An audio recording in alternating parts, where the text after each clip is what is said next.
Good morning student. आज हम start करने वाले हैं 7th class chapter number 14 electric current and its effect. इस चैप्टर में हम डिस्कस करेंगे इंपॉर्टेंट क्वेश्चन और एक्सरसाइज क्वेश्चन जो इस चैप्टर की एक्सरसाइज में आते हैं। अगर आपने पिछली 2 वीडियो आपने नहीं देखी इस चैप्टर की तो पहले जा कर के उन्हें देखें, उसी के बाद आपको ये चैप्टर समझ में आएगा, इसके क्वेश्चन समझ में आएंगे। ये बहुत इंपॉर्टेंट है, इन क्वेश्चंस को आपको बहुत अच्छी तरीके से करना है। चलिए स्टार्ट करते हैं। क्वेश्चन नंबर फर्स्ट में क्या कह रखा है, यहाँ पढ़ो इसे क्वेश्चंस को। क्या बोला है इसने? Draw in your notebook symbol to represent the following component of the electric circuit. सबसे पहले क्या करना है, हमें इलेक्ट्रिक वायर बनाना है। तो इलेक्ट्रिक वायर सिंपल ऐसे बना देंगे। ये क्या है? Electric wire. दूसरा बनाना है switch off position. Switch off positions बनानी है। स्विच ऑफ कैसे होती है? ये हो गया स्विच ऑफ वाली पोजीशन। क्या हो गई ये? Switch off position. उसके बाद बनाना है बल्ब। तीसरे नंबर पे बनाना है बल्ब। बल्ब को इस तरीके से बना सकते हैं, ठीक है। आगे बनाना है सेल। सेल क्या होता है? ये इस तरीके से सेल बनाना है, एक तरफ बड़ी प्लेट एक तरफ छोटी plate. Switch on position. Switch on positions कैसे बनाएंगे हम? ऐसे बनाएंगे स्विच ऑन। ये क्या हो गया हमारा? स्विच ऑन पोजीशंस हो गई। उसके बाद बताते हैं बैटरी। तो बैटरी कैसे बनती है? बहुत सारे सेलों को जोड़ करके ही बैटरी बनती है। ये हमारी क्या हो गई? एक बैटरी हो गई। ये वाला टर्मिनल बड़ा है और सबसे लास्ट वाला ये छोटा है। तो आपको ये 6 के 6 नाम लिखने हैं यहाँ। जैसे यहाँ electric wire, switch off, bulb, cell, switch on और यहाँ बैटरी लिखनी है, ठीक है। ये आपको अपनी कॉपी में नोट करना है। ये क्या है? Connecting wire. चलिए नेक्स्ट क्वेश्चन देख लेते हैं। नेक्स्ट क्वेश्चन में बता रखा है draw the circuit diagram to represent the circuit as shown in the figure. इसका हमें क्या करना है? एक सर्किट डिजाइन बनाना है। ये इन्होंने दे रखा है यहाँ बल्ब, ये क्या दे रखा है? सेल, और ये क्या दे रखा है? स्विच ऑफ दे रखा है। तो हमें क्या करना है? एक बल्ब बनाना है। ये हमने बल्ब बना दिया। यहाँ ये पॉजिटिव है टर्मिनल, ये वाला छोटा है। ये देखो ये वाला पॉजिटिव होता है, यहाँ थोड़ा सा बाहर को निकला होता है सेल का, ये होता है पॉजिटिव और ये होता है नेगेटिव। तो यहाँ पॉजिटिव हो गया और ये क्या हो गया? नेगेटिव। और यहाँ हमारा लगा हुआ है स्विच ऑफ वाला सर्किट। तो आपको ये चीज़ बना के आनी है, ठीक है। चलिए नेक्स्ट क्वेश्चन देख लेते हैं। नेक्स्ट क्वेश्चन में 4 सेल आपको दे रखे हैं और ये पूछा हुआ है कि इन चारों सेल को आपको कनेक्ट करना है, एक दूसरे के साथ कनेक्ट करना है। तो देखो कैसे कनेक्ट करना है। सबसे पहले यही डायग्राम आपको अपनी कॉपी में बनाना है, ठीक है। फिर क्या करना है? ये तो हो गया हमारा पॉजिटिव मेन। एक सेल का पॉजिटिव दूसरे सेल के नेगेटिव के साथ जोड़ना है। इसको यहाँ जोड़ेंगे, इस वाले को। ये नेगेटिव है तो ये दूसरी तरफ कहाँ जोड़ेंगे? ये पॉजिटिव में जोड़ेंगे। ये नेगेटिव है तो ये कहाँ जोड़ेंगे? पॉजिटिव में जोड़ेंगे। ये कहाँ जुड़ जाएगा? पॉजिटिव में। और एक वायर ये बाहर आ जाएगा। एक वायर ये रहा बाहर, ये कौन सा है? पॉजिटिव वाला। और एक वायर ये रहा, ये कौन सा है?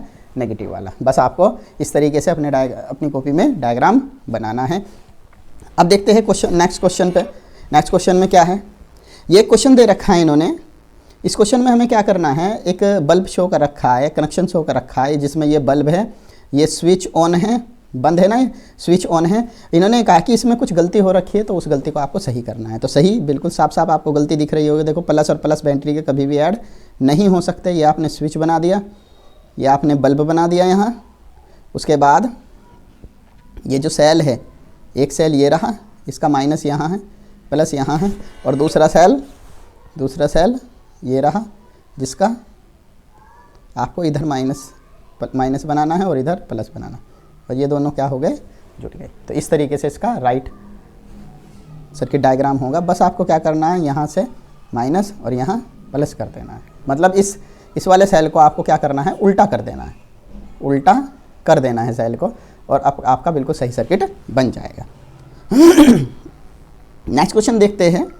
नेक्स्ट क्वेश्चन में पूछ रखा है any 2 effect of the electric current. Electric current के हमने 2 इफेक्ट देखे इस पूरे चैप्टर में।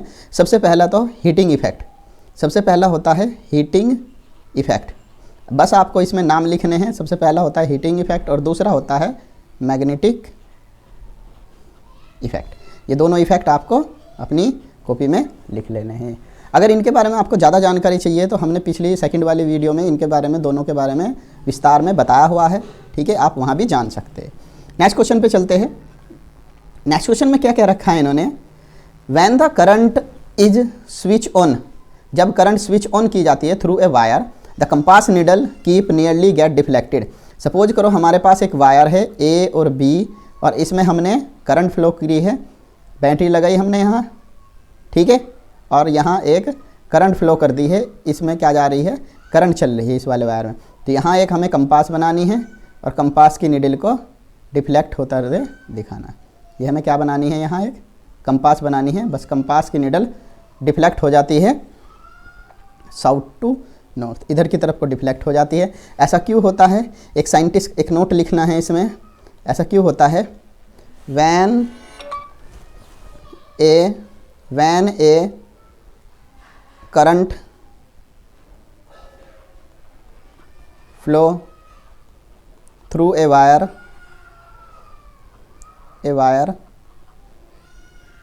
It produce magnetic field. ये क्या प्रोड्यूस करता है, मैग्नेटिक फील्ड प्रोड्यूस करता है, इसलिए कंपास, हमारी कंपास की सुई डिफ्लेक्ट हो जाती है। डिफ्लेक्ट का मतलब होता है हिलना, हिल जाती है, ठीक है। नेक्स्ट क्वेश्चन देखते हैं। इस क्वेश्चन में कह रखा है कि will the compass needle show deflection when the switch in the circuit show in the figure is close. अगर इस सर्किट को हम क्लोज कर देते हैं तो कंपास की निडल, ये जो कंपास रखी हुई है इसके अंदर छोटी सी, वो डिफ्लेक्ट हो जाती है, बिकॉज क्या लिखना है इसके अंदर, because current carrying conductor, current carrying wire produce magnetic field, ये चीज़ लिखनी है, current carrying wire produce magnetic field, इसके कारण ये डिफ्लेक्ट हो जाती है। नेक्स्ट क्वेश्चन देखते हैं। इसमें fill in the blanks fill करना है हमें। क्या है इसमें, सबसे पहले longer line in a symbol for a cell, जो लॉन्गर लाइन होती है, ऐसे बना होता है सेल, यहाँ को बड़ी सी लाइन होती है, तो ये वाला होता है प्लस और ये वाला होता है माइनस, ये बड़ी वाली लाइन है ना, तो लॉन्गर लाइन क्या होती है, पॉजिटिव, यहाँ ऐसे लिखना है आपको positive. The combinations of two cell, दो सेल, दो से ज़्यादा सेल को मिला करके क्या बन जाता है, बैटरी बनती है, यहाँ हमें लिखनी है battery. When A current is switch on in A room, जब करंट स्विच ऑन की जाती है रूम हीटर में, तो रूम हीटर चालू हो जाता है, यानी वो हीट पैदा कर देता है, हीट प्रोड्यूस, क्या कर देता है, हीट प्रोड्यूस कर देता है। The safety device based on the heating effect, जो हीटिंग इफेक्ट पे बेस्ड करती है, हमारे घरों में जो सेफ्टी डिवाइस होती है जैसे फ्यूज़, ये सारी किस पे डिपेंड होती है, हीटिंग इफेक्ट पे होती है। जैसे ही ज़्यादा करंट फ्लो होती है तो ये पिघल जाता है तार और आगे हमारे करंट फ्लो नहीं होगी। अब देखते हैं ट्रू फॉल्स। ट्रू फॉल्स में सबसे पहला जो 9th क्वेश्चन है, इसमें ट्रू फॉल्स पूछा गया है। इसमें सबसे पहला क्वेश्चन है, to make a battery of two cell the negative terminal of one cell is connected to the negative terminal, negative terminal को पॉजिटिव से कनेक्ट करते हैं, इसलिए क्या हो गया, फॉल्स हो गया। नेक्स्ट क्वेश्चन देखते हैं। इसी में बी पार्ट है। बी पार्ट में पूछा गया है, when the electric current through the fuse is exceed, अगर इलेक्ट्रिक करंट फ्यूज से ज़्यादा हो जाती है, एक्सीड कर जाती है, तो वो मेल्ट हो जाता है। बिल्कुल सही बात है, ये है true. An electromagnet does not attract a piece of iron, iron का पीस अट्रैक्ट नहीं करती, बिल्कुल गलत है, करती है। तो ये क्या हो गया हमारा, फॉल्स हो गया। ये क्या हो गया हमारा, फॉल्स हो गया, ये हो गया हमारा फॉल्स हो गया।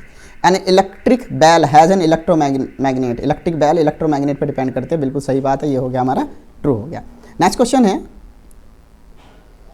Do you think an electromagnet can be use to separating plastic bag from a garbage heap, no, क्योंकि जो मैग्नेट होती है वो सिर्फ आयरन को अट्रैक्ट कर सकती है, ये सिर्फ आयरन को निकाल सकती है, गार्बेज को अलग नहीं कर सकती। इसमें क्या लिखना है, नो। अगला क्वेश्चन है, an electrician is carrying out some repair in a house, we want to replace a fuse by a piece of wire, would you agree?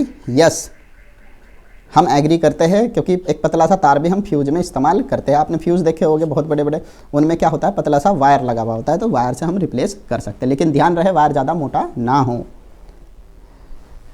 Next question है, इस क्वेश्चन में ये पूछ रखा है, Zubeda made an electric circuit using a cell holder S O in the figure, switch and bulb, एक switch लगा हुआ है, एक बल्ब लगा हुआ है, ठीक है। See put the switch on, the bulb did not glow, bulb glow नहीं कर रहा है, तो बताओ इसने क्या गलती करी है? इसने यही गलती करी है, दोनों माइनस माइनस एक जगह कनेक्ट कर दिया, ये इसने सबसे बड़ी गलती करी है। हमें बैटरी का प्लस से माइनस और माइनस से प्लस कनेक्ट करना था, ठीक है। उसके बाद नेक्स्ट क्वेश्चन है, इस क्वेश्चन में पूछा हुआ है कि अगर वुड यू, यहाँ पूछा हुआ है would any of the bulb glow when the switch is in of position. अगर स्विच ऑफ पोजिशंस पे है, ठीक है, सपोज करो ये अभी ऑफ पोजिशन में, क्या कोई सा बल्ब जलेगा? नहीं जलेगा, नो जलेगा। क्यों नहीं जलेगा? क्योंकि यहाँ से स्विच ऑन नहीं है। जब तक के स्विच ऑन नहीं होगा तब तक के ग्लो नहीं करेगा। इसने अगले क्वेश्चन में पूछा हुआ है कि अगर इनको स्विच को बंद कर दिया जाए तो bulb A B C which glow when the switch is move to the on, जब स्विच को ऑन कर देंगे तो कौन सा बल्ब जलेगा? तो सारे बल्ब इकट्ठे जल जाएगा, क्योंकि सर्किट कंप्लीट हो जाएगा और यहाँ से करंट फ्लो होनी शुरू हो जाएगी, ठीक है। आई थिंक आपको ये सारे क्वेश्चन समझ में आए होंगे। अगर नहीं समझ में आए तो आप कमेंट कर सकते हैं, फिर आपको इसमें दूसरी तरीके से समझाया जाएगा। धन्यवाद।